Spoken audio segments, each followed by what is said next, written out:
선생님, 허리 디스크가 있는데 하루에 8시간 이상씩 앉아 있어야 되는 사무직이나 수험생이에요. 도대체 저 같은 사람은 어떻게 해야 하나요? 이번 시간에 알려드리겠습니다.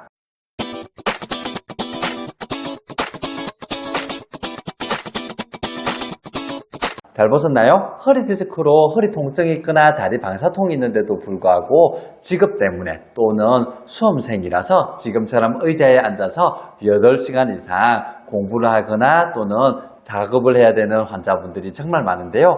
이 경우 통증 때문에 아무래도 집중을 하기가 정말로 힘들어지고 또 의자에 앉아있는 자세 자체가 허리 디스크에 안 좋다는 거 이제 여러분들도 잘 알고 계시잖아요. 그러다 보니 자신의 허리를 낳을 기회를 박탈당하시는 분들이 정말 많아요.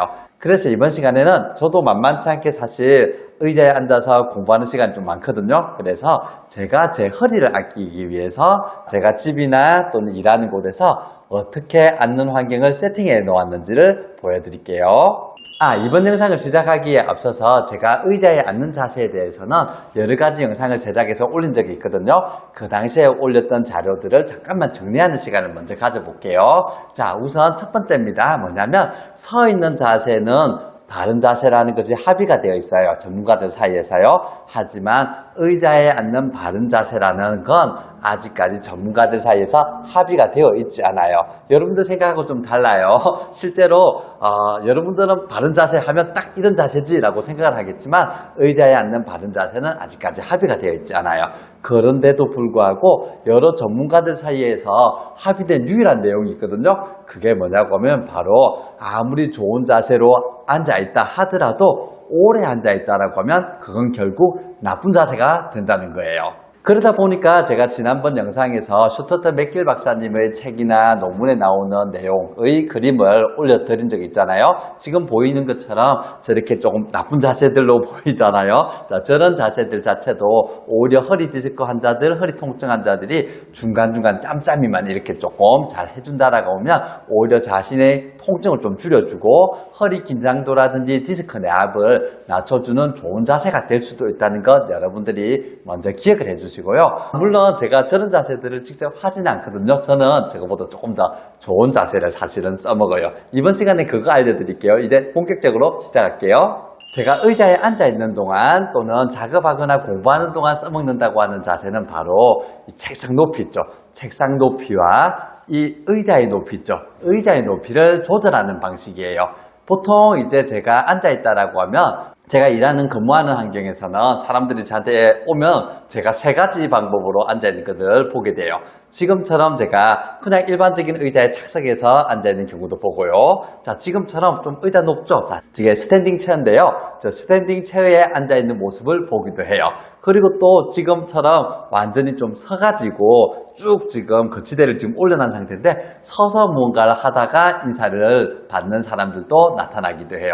제가 선택한 방법은 슈투트 맥길 박사님처럼 의자에 앉아서 이렇게 다리를 꼬거나 자세를 바꾸는 이런 식의 방법들이 아니라 지금처럼 위아래의 방법을 바꾸는 방식이라고 보시면 돼요. 여러분들이 허리 디스크 환자라고 하면은 아마도 서 있는 자세가 앉아있는 자세에 비해서 허리 전만도 잘 유지가 되고요. 허리 디스크 내압도 분명히 낮다는 거 잘 알고 계실 거예요. 그건 정말로 맞는 말이거든요. 그렇기 때문에 저 자신도 중간중간 위치를 변화를 하는데 바로 이렇게 선 자세와 그 다음에 걸터 앉는 자세를 중간중간 응용을 하고 있어요. 의자에 앉아있는 자세에서 허리 디스크의 부담과 요통을 줄이기 위해서 점점 서는 자세를 이렇게 변화를 하고 자세를 수시로 위아래로 변화하라는 이 아이디어는 사실 제가 낸 아이디어는 아니에요. 이것도 당연히 제가 출처가 있습니다. 자, 출처는 저 데스크 바운드라고 하는 책을 썼던 켈리 스타렛이라고 하는 물리치료사의 책에서 저는 봤어요. 이번에 영상 작업을 하면서 사실 저는 이거 원서로 봐서 몰랐거든요. 근데 이게 번역서가 나와 있네요. 그래서 여러분들 필요하시면 번역서로 보는 것도 아마 큰 도움이 될 듯 해요. 어쨌든 여러분들이 이제 제가 지금처럼 우리가 앉아있는 방법을 사용한다는 것들 이제 눈치채셨다라고 하면 이 방법들도 한번 응용을 해보세요. 제가 앉거나 걸터 앉거나 서 있을 때 이런 식으로 한번 또 응용하기도 하거든요. 이게 의외로 여러분들 허리의 부담을 많이 줄여주기도 해요. 특히나 서 있는 자세에서 여러분들 허리 디스크 환자분들이 스탠딩 데스크 사용하는 거 사실 제가 많이 듣고 보고 하거든요. 근데 스탠딩 데스크를 사용을 했더니 선생님 발바닥이 아파요, 종아리가 아파요 해가지고 도대체 이거 어떻게 쓰냐라고 하시는 분들은 사실 저도 좀 많이 만나봤는데 방금처럼 제가 오늘 알려드리는 방식으로 응용을 하면 그런 부담들에서 좀 벗어날 수가 있을 거예요. 제가 지금 사진으로 보여주는 장면은 제가 지금 선자세에서 발목을 스트레칭하는 경사대 위에 한쪽 다리를 올려놓거나 또는 스텝박스처럼 뭔가 하나 다리를 걸쳐서 올릴 만한 곳에다가 다리를 기대서 올리는 자세인데요. 이게 이제 모건선장의 자세라고 부르더라고요. 그런데 이 자세가 실제로 우리가 서 있는 동안 다리 쪽의 부담을 많이 줄이는 자세로 논문으로도 나와 있는 자세예요. 그래서 여러분들 스탠딩 데스크 같은 걸 만약 응용한다라고 하면 또는 지금 제가 사용하는 것처럼 이렇게 높낮이를 조절할 수 있는 책상 거치대라든지 목선 데스크를 사용한다라고 하면 지금처럼 다리를 걸칠 수 있는 무언가를 하나 기대서요. 중간중간 다리를 바꾸거들 제가 권장을 좀 드릴게요. 마찬가지로 초반에 스투트 맥길 박사님이 계속 한 자세로 있으면 안 좋기 때문에 계속 자세를 바꾸라고 했잖아요. 그것처럼 서 있는 자세나 또는 스탠딩 체어에 기대서 컬트 앉은 자세에서도 자세를 교체하는 게 좋은데요. 지금처럼 한쪽 다리를 의자 위에 올린다든지 또는 무릎을 꿇고 앉는 자세로 바꾼다든지 하는 식으로 응용을 한번 해보시면 체중 부하도 다른 쪽으로 조금 지지를 할 수 있으면서 오래 조금 서 있을 수도 있고 컬트 앉을 수도 있고 요추 전만을 지키면서 디스크 내압을 조금 낮출 수도 있게 되는 걸 여러분들이 좀 느낄 수가 있을 거예요.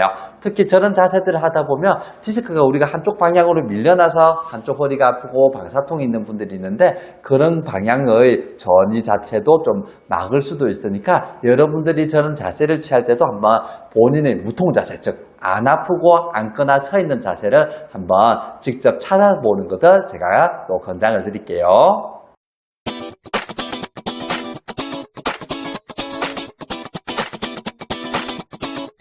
이번 시간에는 오랜 시간 의자에 앉아 있을 수밖에 없는 사람들을 위해서 앉아있는 다른 자세들에 대해서 좀 설명을 드렸는데요. 사실 오늘 설명드린 이 방법이 여러분들에게 정말로 도움이 되는 방법인 건 맞을 거예요. 그런데 막상 회사 환경상 또는 작업해야 되는 환경상 못하는 사람들도 분명히 많이 나올 거예요. 이게 되게 좀 아쉬운 부분이긴 한데 그래도 여러분들 허리 디스크 환자잖아요. 여러분들이 뭐 회사원이라고 하면 회사에 어떻게든 좀 이야기를 하셔서 이 모션 데스크나 스탠딩 데스크로 안 바꿔도 된단 말이에요. 지금 제가 사용하는 것처럼 이거 노트북 거치대 있잖아요. 이런 것들만 어떻게든 좀 사용하게 좀 바꾸어서라도 여러분들 허리 디스크를 아낄 수 있도록 노력을 한번 해보시길 권장을 드릴게요. 오늘도 시청해 주셔서 감사합니다.